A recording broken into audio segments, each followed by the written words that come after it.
Елестетіңізше, болашақта көлік жай ғана тасымалдау құралы емес, ол сіздің жеке робот көмекшіңіз. Және бұл болашақ қазірдің өзінде автокөлік өндірушілерінің сынақтарында.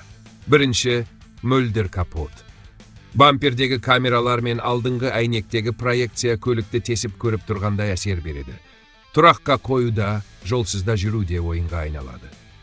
Екінші, 90 градусқа бұрылатын дөңгелектер. Седан тар тұраққа фильмдегідей қапталдап кіре алады.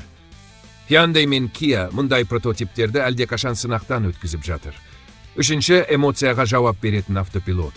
Көлік өзі айдайды және сіздің көңіл күйіңізге сай жүру стилін өзгертеді. Драйв керек болса, жылдамдатады, шаршасаңыз, жайлап үйге жеткізеді. Төртінші, түрленетін салон. Орындықтар бір-біріне қаратып бұрылады, үстел шығады да, көлік кеңсеге немесе доңғалақты қонақ бөлмесіне айналады. Бесінші, жеке дрон.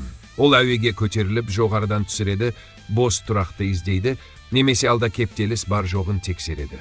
Бұл қиял емес. Мұның бәрі қазірдің өзінде нақты сынақтан өтіп жатыр. Бір ғана сұрақ, 2-3 жылдан кейін сіздің көлігіңіз сізден ақылдырақ болғанына дайынсыз ба?